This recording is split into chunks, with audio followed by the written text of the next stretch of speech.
win so emotional? This is the best we've seen you look. It's kind of like if you would draw up the fight, then I'm pretty sure you would draw up to go like the way it did. You would have got the finish, you would have popped out. I know. I really wish I got the finish, but Justine's really tough, and I knew she was going to be tough. I'm just glad that I was able to keep control as long as I did. I'm a little upset that she got some reversals on me, but it's hard when you're in those scrambles and like you're fighting just to keep everything, and sometimes you just, you know, you're nervous that if you give up, you know, that position that you're gonna get reversed and then you're gonna get, you know, maybe finished. But you know, I don't know, just holding those positions is not as easy as it looks. And everybody's saying that it was like my best performance. I don't know, I think because I felt so tired in there. Not really tired, I just think because Justine's so physical and I had to work so hard for everything.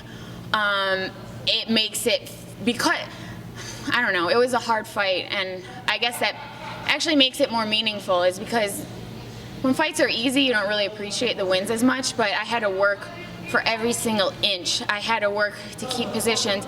I had to fight to not, you know, I easily could have given up because it was so taxing on my body to, you know, be that physical, but I did it, and I guess that's what makes me so happy and so proud and so emotional. And you know, also because my team, you know, they knew that this was a fight that I didn't want.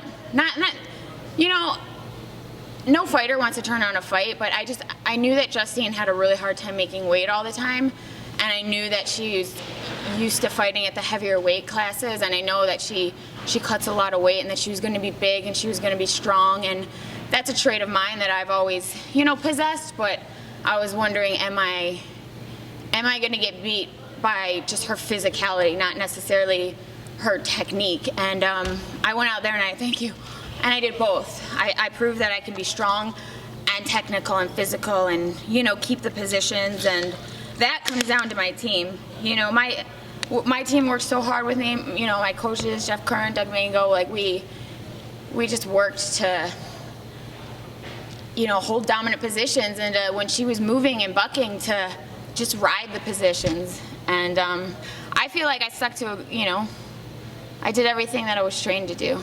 My final question is a two-part question. One, what did you learn about yourself through this performance? And two, how does it feel to see that your bugaboo in the past, the ground game, is looked at as a strength, and it came in at such a big stage in this big fight for you? You know, I look at where I came from, and I came in as a striker, and I think that this fight is just a testament of how far I've come. You know, when I first started fighting MMA, everybody just looked at me as, oh, Felice the striker, let's grapple with her. And then now I've been so impressive, I guess, in my grappling that people forget that I come from a striking background. So I've just worked so hard over the years to become a really well-rounded fighter, and it just shows like how determined I am to get good at the disciplines that, you know, weren't my strengths before, but now they've become my strengths. And I had to do, and I'm doing it on a big stage, and I'm doing it, you know, I started off in MMA with zero grappling experience, so I had to kind of, I couldn't start as an amateur, so I had to rise up fast. I don't know, sorry, I start talking and then I forget the question. The question was, how does it feel to see that the ground game, which was your bugaboo, to shine on the big stage, and what did you learn about yourself? I just learned that nothing that I didn't know. I guess it more so gives me confidence and shows me that I do need to believe in myself, because I'm a lot better than to give myself credit for. And I know my coaches and my team and people who, I know a lot of opponents underestimate me, but my team has never underestimated me. They know what I'm capable of, and it was just nice to see that everybody, you know, believed in me, and I got to make them proud. You talk about kind of what was going through your head during the submission in the third round. I mean, it looked like, I still don't know exactly how she survived it. And so kind of what was going through your head, and I guess maybe did she earn a little bit of your respect by the fact that she hung in there?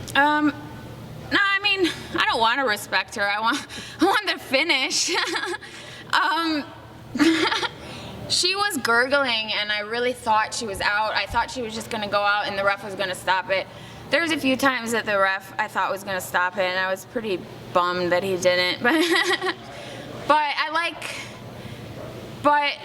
it's nice to not that anybody wants a long grinding decision, but it shows you like what you're made of, and it shows me that I can be in deep waters, and I guess it just is a testament of my heart and my will and how badly I wanted it tonight. And I did want it, and I work really hard, and you know, sometimes I feel like I don't get the recognition I deserve, but it is what it is. You know, I know what I'm capable of. My coaches and team know what I'm capable of, and those are really the only people that I care to make happy.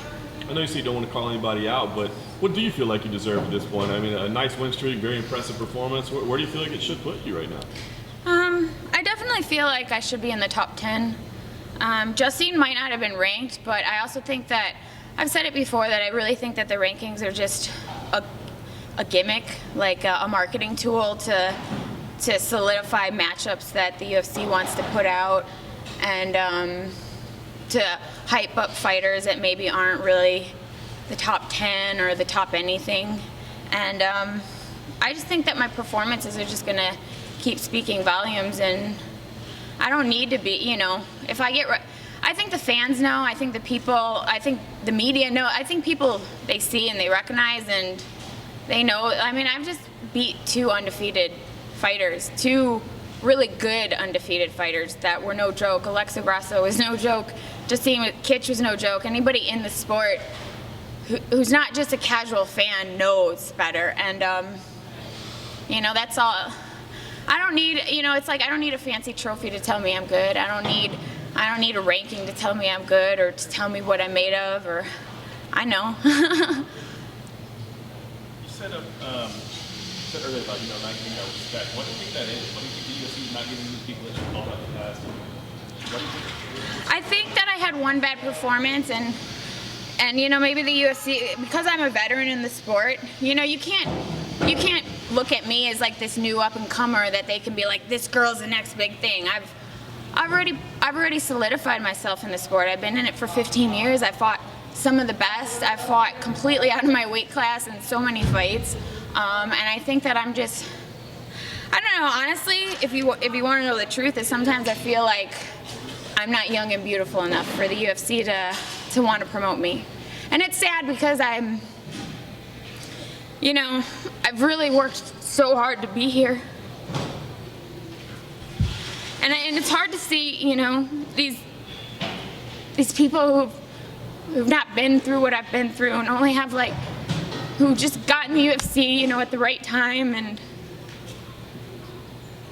they're getting all these opportunities, and I see how hard I worked to get here, and it's just like, it doesn't matter, because I just feel like, oh, I'm not pretty enough, and I'm not getting any younger, so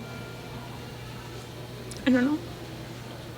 Sorry, kicking everybody's ass, please. Didn't mean to make it emotional up there, but also talk about, like, I asked Carla this earlier, you know, sharing the same card with one of your best friends. How did that feel tonight? Was there any extra pressure on you? I didn't like it, yeah.